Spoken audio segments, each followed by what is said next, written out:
Hello everyone, it's Alex from Defux Studios, coming to you from my place, not even Dylan's place this time, for Kingdom Hearts, showing you my first episode. For those of you that don't know Kingdom Hearts, it's a fantastic series. It's a mix between Final Fantasy and Final Fantasy and Disney, sorry. Final Fantasy was done by Square Enix, so it's Square Enix and Disney. Those two collaborated into this game. If you also don't know the story behind that, a Final Fantasy person went to a Disney executive and said, I want to do this game. I want to add our own main character. They wanted Mickey, Disney wanted Donald, but they decided to make a new character named Sora.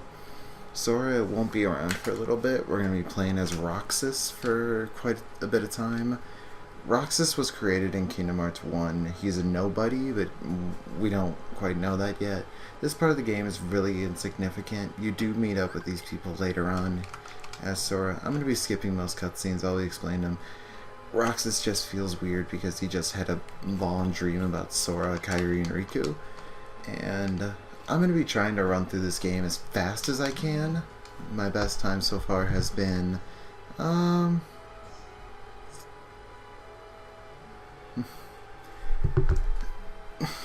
yeah, sorry, I got distracted. With Kingdom Hearts, this is on proud mode. My best ever kind of run of this game was 20 hours and 14 minutes to where I was standing at. If you guys didn't know, there. It was mentioning R3, and I'm sitting here pressing R3.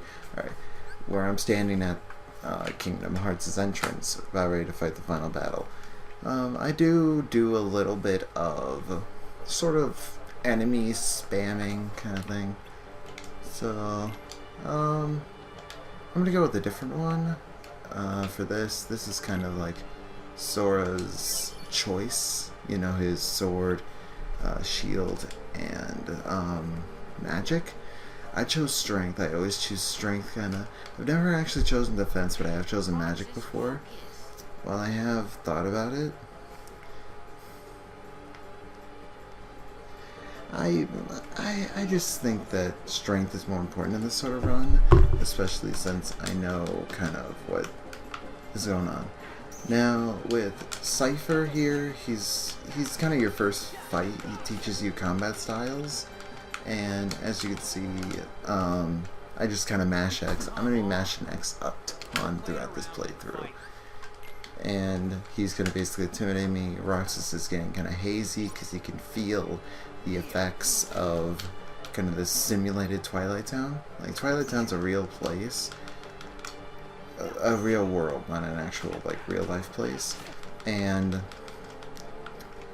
I'm not going to charge him here, because if you actually charge him, he will do, like, a super move like that.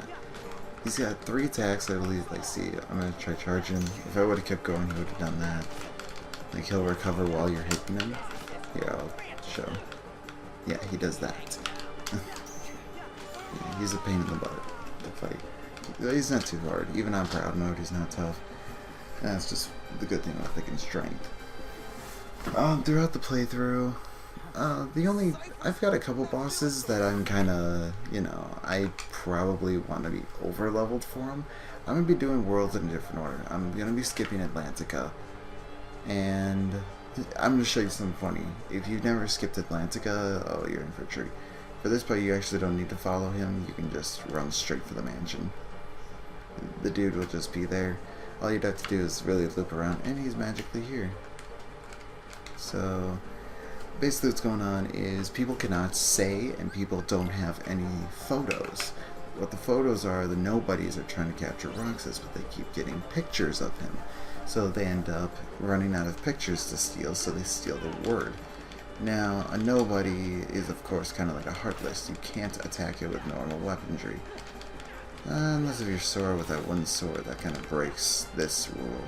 But I guess because the nobodies are, they're kind of otherworldly. They don't really exist. Only the Keyblade can really hit them. So, what's going to happen is Roxas's bat, struggle bat, is going to be turned into a Keyblade.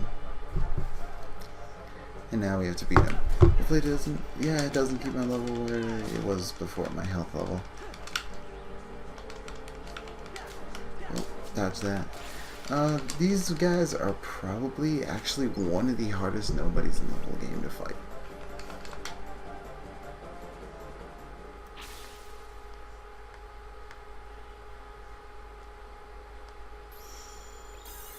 So, I'm gonna let this kind of play out for a second while I'm kind of trying to explain what's going on more with Sora, just so I'm not running around doing stuff.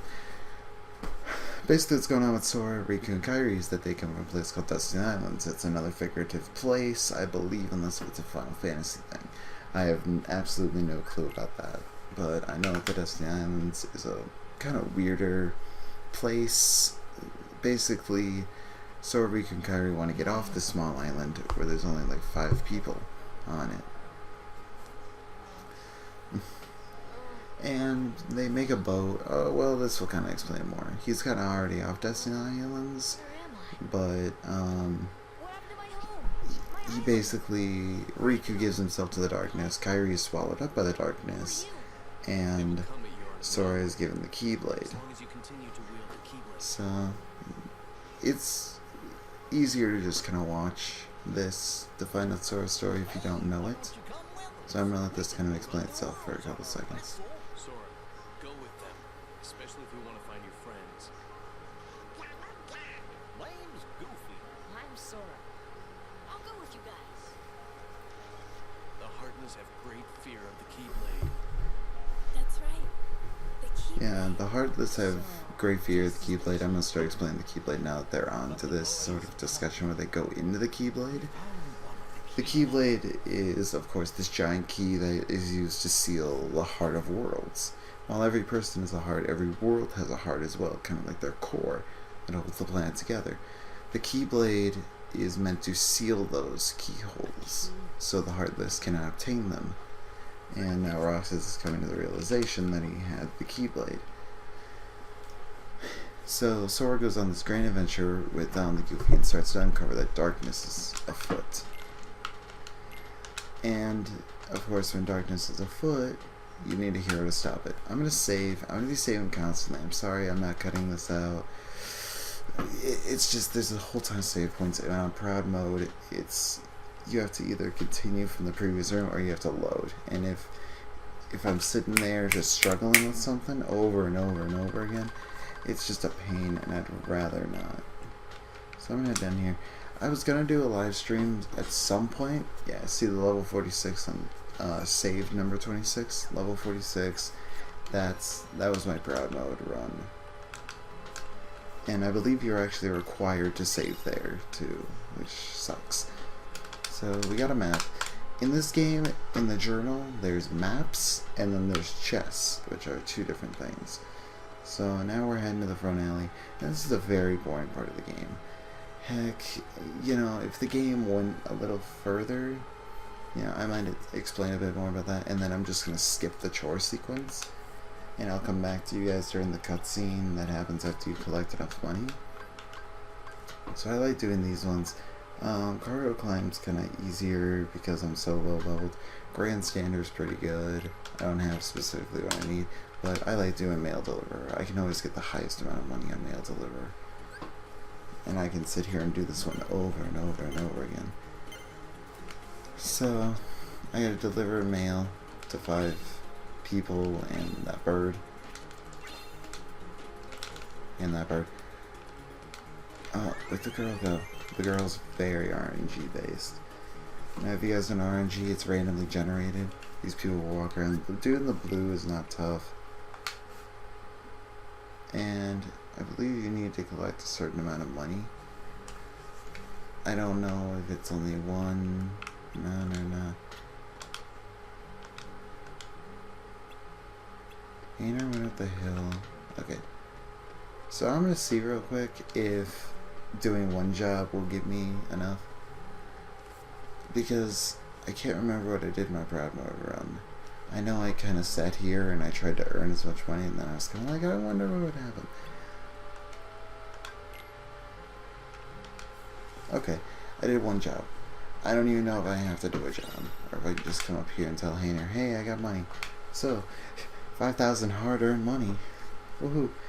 I'm going to cut the video to 12 minutes. I'm going to try and keep every video to about 14-15 minutes. So, I've got 1 more minute left to go. This is just kind of a test video. There's a lot to this game that I really want to show people. There's a lot of things that I found myself that are pretty cool that I don't even know speedrunners really know. It might not even count for them. But it's pretty cool, this game. A lot of people kind of wave it off as nothing. Kind of like what Phil just did. He kind of waved off Donald, Goofy, and Sora.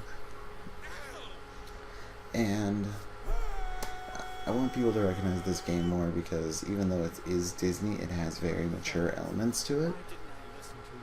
And it captures the Disney movies that you loved while you were growing up, and it added a different story to them, and added a different feel to all of them, both with the Heartless and now with the Nobodies as well. It really was cool. So what ended up happening before this video ends is Riku went to the darkness. Maleficent, the kind of evil witch, she told Riku that Sora doesn't care about them and went out to Donald and Goofy, and that he's the only one that can save Kairi. Which is kind of true. They want to draw Sora in order to open the keyhole and rescue Kairi's heart that's inside of Sora. So, I'm going to have to end this episode here. I'm going to just let this cutscene kind of play out as I give my outro. And if it goes back to Roxas here soon, I'll end it there. And I'll resume right away. I'll kind of do that for all of them. If I'm in a cutscene that I don't want to skip, and the episode ends, I'll let it play out.